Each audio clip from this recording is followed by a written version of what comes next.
Yes, so this is a short overview of the VR film The Lost Boy that I created with Jim Malcolm when I was in Las Vegas earlier this year. I think it's a good illustration of how challenging things can be when you're working with a new technology. Jim and I wanted to create a narrative, so we wrote a script and we then had to think about ways how we could tell our story in a 360 video environment. Where to put the camera, how to use editing and do it right in order to create a nice, engaging experience. We had no budget, so it was quite challenging, but we did manage to create a nice, engaging experience, and our VR film, The Lost Boy, is now selected for a film festival in Canada and also playing in Japan later this week. So it's also very challenging to be working with Jim, because as you can see here, he made me walk around in Las Vegas with a VR headset on. And especially in the first scene where I was walking down the road, he had to drop me there and then drive the car to get the car out of the picture. So he was going to leave me there, and I said to him, well, how will I avoid an accident? And he looked at me and he simply said, well, just listen carefully.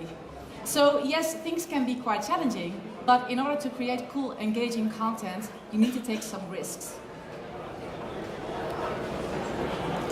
Well, my company, Field of Views, is a 360 video production company, and we're based in Amsterdam, the Netherlands. And I started this company 2.5 years ago. I switched from a completely different background, and I want to share my experience here with you today to let you know how you can create 360 video content and make money out of that. So I switched from a different background. I simply bought a 360 video camera because I thought, hey, I want to make a start in the VR industry and I want to make money.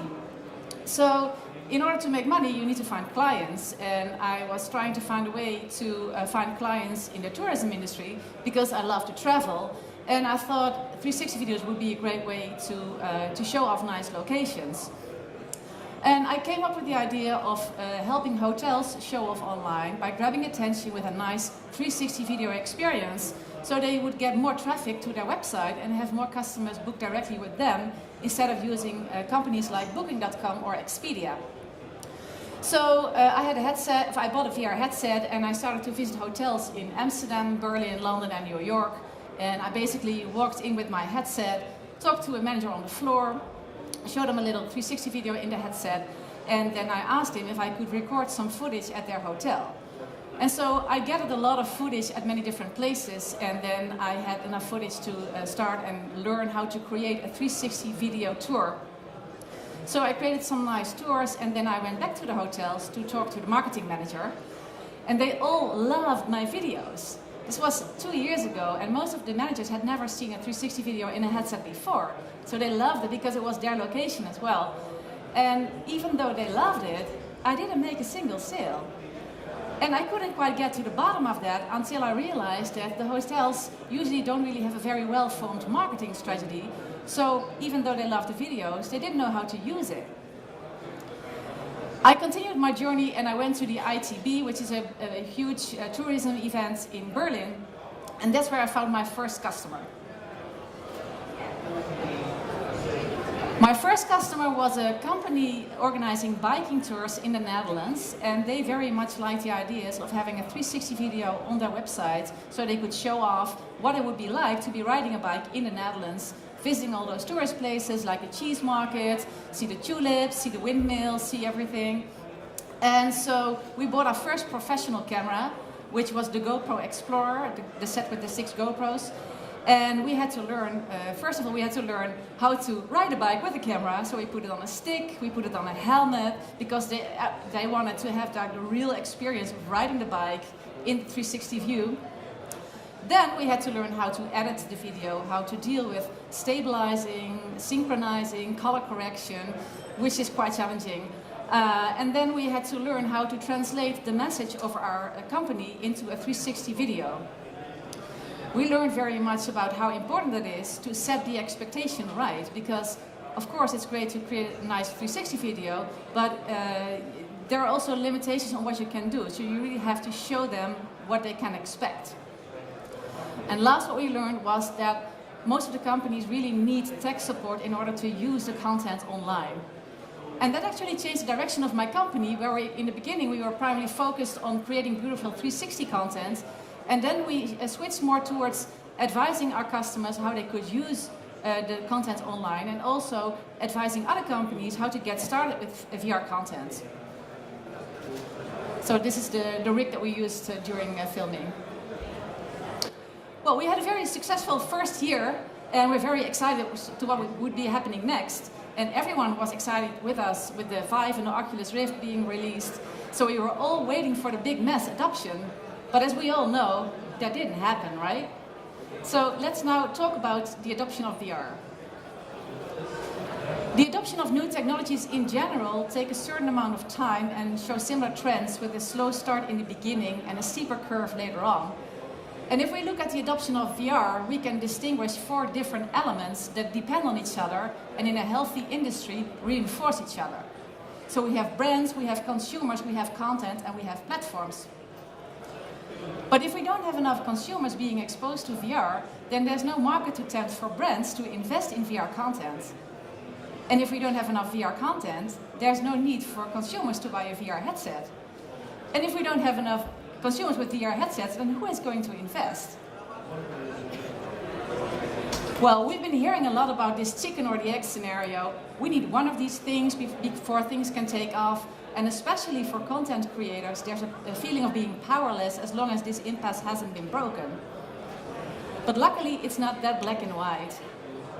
With the development of the hardware, with new cameras, new VR headsets, and also development in software, where it now gets easier to create a nice interactive experience, and you can use different 3D elements and add them to your 360 video.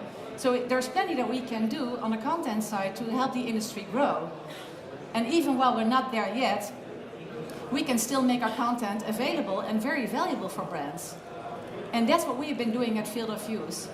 Learning how to create the best immersive content, how to tell a convincing story in 360, and how to use it online independent of whether it's being consumed with a VR headset or not. So we don't really need to wait for all those consumers to buy a VR headset. That's the great thing about 360 video. If we look at the different types of immersive content, we have virtual reality, we have augmented reality, mixed reality, we have 360 video. The great thing about 360 video is that it's the most accessible and cheapest way to get started. So if companies want to make a start, I would really recommend to start using 360 video. But if they want to start using 360 videos, what can we do to help them? What solutions can we make?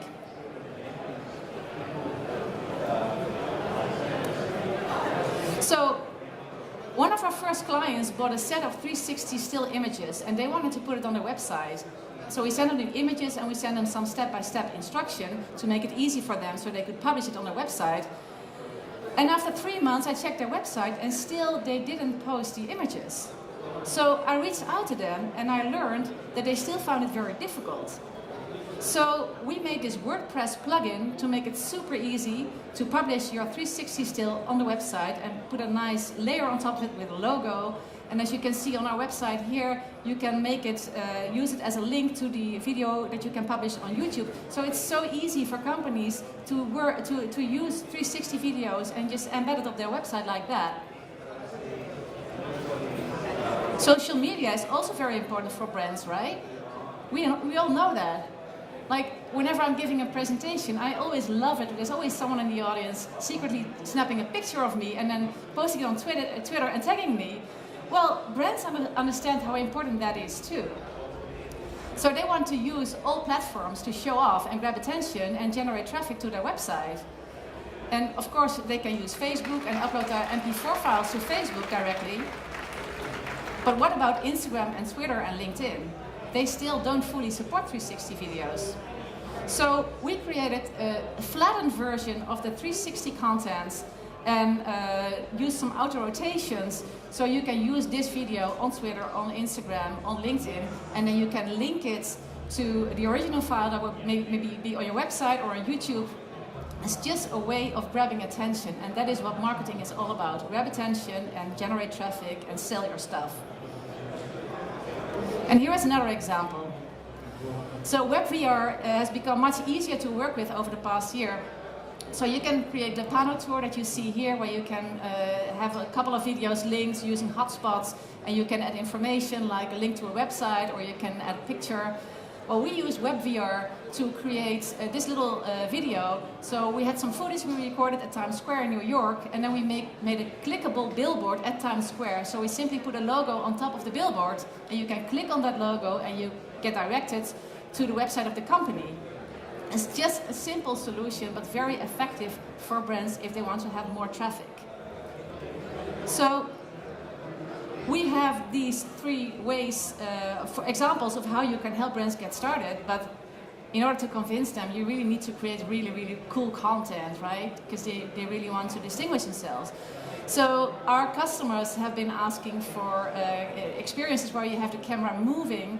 So in order to create content, you need to take some risks. And in this particular situation, the risk was mostly to my dignity, because I was walking around looking really silly. In New York City, I went on the metro, I went to Central Park, I went to Times Square. And this way, I could record footage walking around, and I could test what it would be like to walk around and learn how to stabilize and make a video where the camera is moving and people wouldn't have to deal with motion sickness. And if you want to create stuff, if you want to help the industry grow, you really need to test things and create solutions and think about how you can make that work. Talking about taking risks, I mentioned before I love to work with a moving camera, so we have this special rig that we can put a camera on the car. So we were filming here in the Nevada desert in the middle of the summer, and it was bloody hot. So what happened was that our camera came loose, so it fell off the car. It was rolling on the highway. So this risk was more financial. But luckily, we managed to pull over and find the camera and pick it up, and only one of the GoPros was broken, so we could easily replace it and continue filming. But as I mentioned before, you really need to have ideas and try stuff and make really cool content in order to convince brands how they can benefit from working with immersive content like 360 videos. Whether that's by strapping a camera to your head, or just like Jim here, who gave a Views camera and handed it to NASA so they could record in space, just have crazy ideas and be inventive and create some really cool content. And it's not going to be easy though, because you're going to run into many difficulties, answers that you won't find answers for in a book. That means we have to pioneer ourselves and make solutions and keep sharing our ideas and our solutions with each other. Like here, I'm here today, and I think it's really important to get connected, and hopefully I will get connected to you either online or here in person today or tomorrow, because I love to hear what your ideas are, and hopefully you can inspire me too. I want to thank you for your attention, and if you have questions, stick around. We have some time to talk about what you want to learn. Thank you so much. That was wonderful.